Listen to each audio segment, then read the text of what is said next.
Selamat siang para netizen dimanapun kita berada, salam inspirasi bagi kita semua. Istana minta cek lembaga survei usai BEM KM UGM kritik Presiden Jokowi jadi alumnus paling memalukan. Ini gimana begitu kan? Masa ya seorang capres-cawapres harus ditentukan pada lembaga survei? Pada kenyataannya rakyat sudah muak melihat dengan survei-survei yang muncul ya, menentukan survei-survei membuat opini kepada publik di situ. Akibatnya mahasiswa UGM ya, BEM UGM begitu kan yang mengkritik habis-habisan ya kepada Pak Jokowi dianggap sebagai ya jadi alumni atau alumnus paling memalukan. Ya ini tentu punya dampak dong kepada Prabowo Gibran di situ karena dianggap sebagai politik dinasti. Maka kemudian apa yang terjadi? Lembaga-lembaga survei dimainkan ya untuk menaikkan elektabilitas dari Prabowo Gibran, untuk menaikkan elektabilitas Prabowo di situ. Mainkanlah lembaga-lembaga survei ya opini-opini itu begitu. Padahal masyarakat hari ini sudah cerdas dan tidak bodoh begitu kan ya. Dengan adanya survei seperti ini misalnya Jokowi sangat tinggi. Emang masyarakat percaya terhadap hal itu begitu kan? Pret. Jadi saya kira ada sesuatu yang kemudian masih kesalahan fatal begitu kan ya kepada rezim hari ini ya kekuatan mereka ya kalau tidak media dia lembaga survei mereka begitu kan ya bagaimana pengaruh mereka terhadap ya dampak kepada masyarakat. Kalau masyarakat ada yang kemudian kejadian seperti ini lalu kemudian muncul lagi lembaga-lembaga survei di situ begitu kan. Misal ya ada kelakuan-kelakuan salah seperti Prabowo Gibran ya. Ada kesalahan fatal, blunder ya terkait dengan ucapan si Gibran terpeleset di situ. Maka yang terjadi apa ya? Untuk masyarakat agar percaya lagi muncullah lembaga-lembaga survei di situ begitu kan. Ya bahkan ya setiap pekan itu muncul lembaga survei menang satu putaran lah, menang 80%, menang 50%, menang 1%, bahkan di satu sisi begitu kan ya. Cenderung ya melihat ya katanya 50% ya. Saya hanya katakan begitu kan ya sebagai rakyat kecil.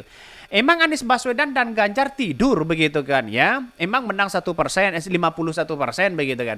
Ini kan kacau lembaga-lembaga survei seperti itu begitu. Kalau lawannya Prabowo Gibran ya versus misalnya anak kecil begitu kan ya bolehlah ya menang satu putaran.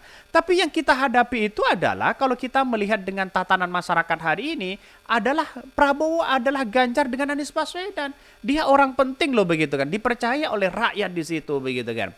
Jangan coba-coba lalu kemudian ya mengotak-atik lembaga-lembaga survei yang kemudian yang tidak kredibel. Ya sudah banyak masyarakat tidak percaya terhadap lembaga-lembaga survei. Ngapain kita harus memunculkan ya spekulasi seperti itu? Kan begitu logika kita begitu. Jadi artinya apa? Percuma memainkan lembaga survei begitu kan, hanya buang-buang uang saja begitu. Pak Prabowo sudah sering mengatakan 2014, 2019 lembaga survei itu tergantung siapa sponsornya begitu kan. Ini semua masalah di negeri ini ya harus diselesaikan dengan survei. Masa seperti itu begitu kan? Apapun masalahnya, survei jawabannya. Makmur deh ya hidupnya para pemilik lembaga survei ya, apalagi kalau sudah dipercaya ya teken kontrak sama istana. Kalau lu ya ngajarin di waktu 2019 giliran sekarang panik sendiri katanya. Ini komentar-komentar netizen ya. Kalau menguntungkan survei disanjung, kalau merasa hasil survei merugikan kecil ya dicaci maki. Ini komentar-komentar netizen. Banyak kritikan-kritikan sekali begitu. Tapi pada kenyataannya saya menganggap bahwa lembaga-lembaga survei hari ini banyak yang tidak kredibel begitu kan. Karena apa? Karena mereka dibayar ya. Tentu lihat saja kalau melihat dengan lembaga-lembaga survei asing di situ yang tidak punya kepentingan ya terhadap pencapresan ini begitu kan ya bisa saja dipercaya begitu selisihnya hanya 3% begitu kan bukan 51% versus 27% begitu kan ini kan logika-logika aneh begitu. Jadi kalau semisalnya Prabowo 51% begitu kan ya terus kemudian Anies Baswedan dan Ganjar hanya 27 dan 25% begitu. Selama ini ya Prabowo dan Gibran pernah nggak kampanye sana sini begitu kan ya. Ya mending gimana begitu coba. Sedangkan Anies Baswedan dan Ganjar sudah keliling kemana-mana di situ. Elektabilitasnya tetap tidak naik-naik. Ada apa begitu kan. Itu yang mesti dipertanyakan kepada lembaga survei ya ini. Istana minta cek lembaga survei usai BEM KM UGM ya. Kritik Presiden Jokowi di alumnus paling memalukan ya.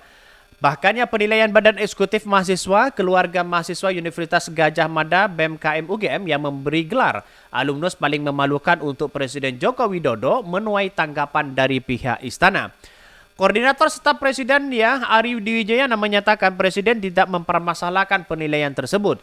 Presiden menganggap dalam negara demokrasi, kritik, pujian, dan kepercayaan terhadap penyelenggara negara adalah hal yang wajar.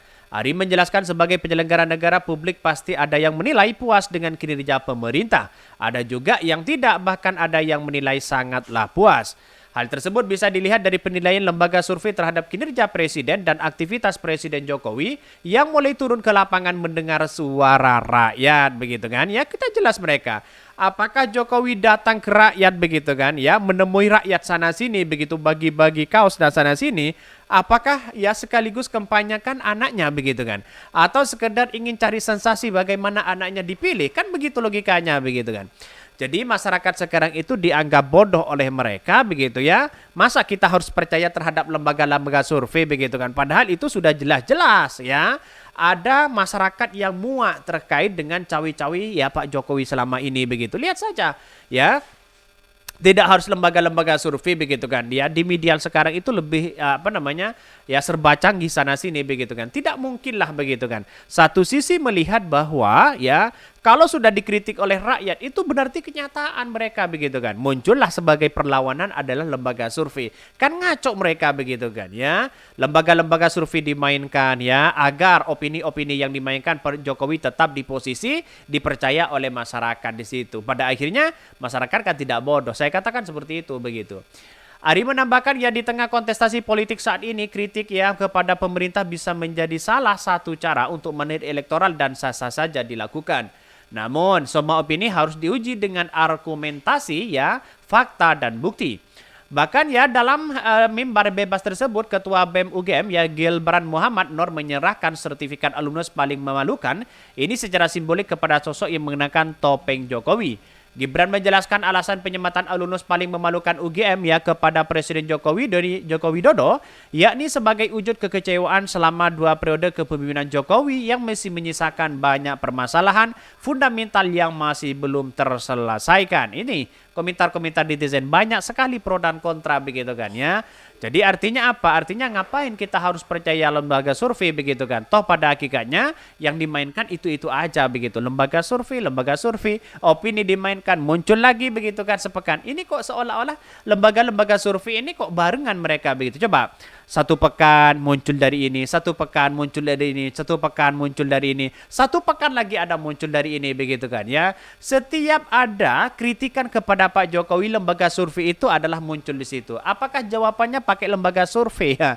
Padahal masyarakat ya yang menjadi dampak luar biasa, masyarakat akan menilai ini semua. Mungkin itu yang kami sampaikan ya, tonton terus channel Hot dari Podcast Rakyat ini karena ada berita-berita menarik dan viral setiap harinya. Salam para netizen, salam inspirasi bagi kita semua. Jangan lupa di subscribe channel YouTube Hot dari Podcast Rakyat ini.